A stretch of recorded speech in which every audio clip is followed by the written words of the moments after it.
এখন বর্ষাকাল, হরিণ চাটে বাঘের গাল। ওই তো বসি। আরেকটা বাদ দিয়ে বাংলাদেশে ঢুকতে কি যে একটা শান্তি, ভালো থাকো। মনটা একদম জুড়ে যায়। আমার না হওয়া প্রিয় মানুষ। যাই ইন্ডিয়ার ভালো লাগতেছে না, বাংলাদেশে একটু সুবানি দিয়ে আহি। এই যে ভাই, পদ্মার রাস্তাটা কোন দিকে একটু কইবার পারবেন? ভাই ডাইনে যায় বামে। আব্বে হালায় খালকে একটা কুমির আনবার লাগছো, তুমি জানো এটা কেঠায়? ওরে বাপুরে, কি এটাই? ওই একটা ছিল সোনার কন্যা, রূপ তাহার বেশ। আহা আহা, একটা ছিল সোনার কন্যা, রূপ তাহার বেশ। আমি হইলাম মিস্টার বন্যা, ভাসাইয়া দিমু দেশ। বাবা বাবা, সাবাস সাবাস। ওরে বাপুরে, এ দেশ পরে ভাসাই ও, আগে বলো তুমি এনে এ ঢুক লাগেন নে। ওই ফারাক্কার দরজা খোলা ছিল, তাই সেল সেলে ঢুকে পড়ছি। আব্বে হালায় মামার বাড়ি পাইছো?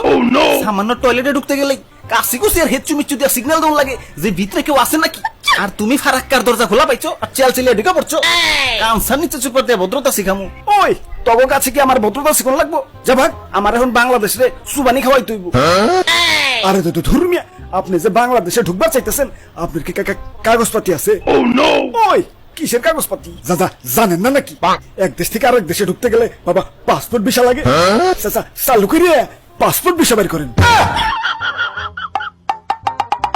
ওই কোন দেশে বললাম রে, শুনছি বাংলাদেশ নাকি ডিজিটাল হইছে, কিন্তু এই লেভেলের ডিজিটাল হইছে এটা তো কল্পনা করবার পারি নাই।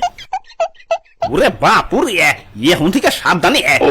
এ ফারাক্কা দিয়া সেলসিলা ঢুকো, এ নো প্রবলেম, কিন্তু ফারাক্কার লগে আজকে থেকে আমরাও একটা নতুন বাদ দিলাম, এনে বিনা অনুমতিতে প্রবেশ নিষেধ।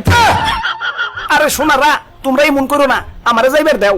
আমার আবার বাংলাদেশের চুবানি খাওয়াইয়া সাগরে যাইতে হইব। আব্বে হালায়, তোমারে তো দেশ ভ্রমণ করা লাগবো কেলা, চুপচাপ এক জায়গায় বসে থাকবার পারো না। হিমালয়ে তো আমি বরফেই থাকবার চাই, কিন্তু গরমের ঠেলায় বরফে থাকুনের উপায় নাই। কেলা শুইলে তো গরম কেলা, সারাদিন কি সানি লিওনের নাচ দেহ নাকি? ওই এটা সানির গরম না, এটা সানের গরম, মানে সূর্য। যাই হোক, আজকে তোমার গেট পাস দেন যাবো না। আরে সোনারা, তোমরা কি জানো না বাংলাদেশের লাগে বন্যা কতটা গুরুত্বপূর্ণ? বন্যা যদি না হয় তাইলে তোমাকে ফসলের ক্ষেত মেট আর উর্বর হইব না। আর এদিকে নদী নালায়ও মাছ তো দূরের কথা, মাছের আইসটাও পাইবা না। হোক, তা অবশ্য ঠিক, বন্যার দরকার তো আছি, মাগার একটু সিস্টেম করে বন্যা এবার পারো না। চৈত্র মাসে পানির সংকটে টয়লেটে বদনার পানি থাকে না, আর বর্ষাকালে পানির ঠেলায় বাথরুম শুদ্ধ বাসায় লয়ে যায়। কি যে একটা যন্ত্রণা।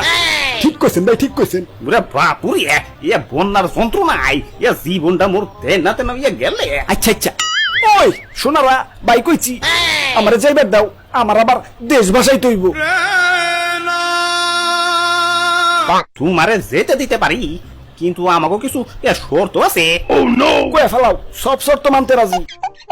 আচ্ছা আচ্ছা, শর্ত নাম্বার 1, ফারাক্কার গেট খোলা পাইলেও সেল সেলে না ঢুকে কম কম করে পানি ঢুকবা। শর্ত নাম্বার 2, আমাকে নদী নালা দিয়ে কচ্ছপ গতিতে যাতায়াত করবা, বুঝই তো, যত গতি তত ক্ষতি। শর্ত নাম্বার 3, যতই বন্যা হোক মাগার খেলার মাঠে পানি ঢুকুন যাবো না, নইলে আবার আমরা মাঠে বসে বসে পাবজি ফ্রি ফায়ার খেলবার পারবো না। আর শর্ত নাম্বার 4, সব বন্যা স্কুল কলেজে ঢুকবা, যাতে সারা বছর স্কুল বন্ধ থাকে। কম কম করে পানি ঢুকবা, খেলার মাঠে পানি ঢুকুন দেবো না, তোমরা স্কুল কলেজে ঢুকবা।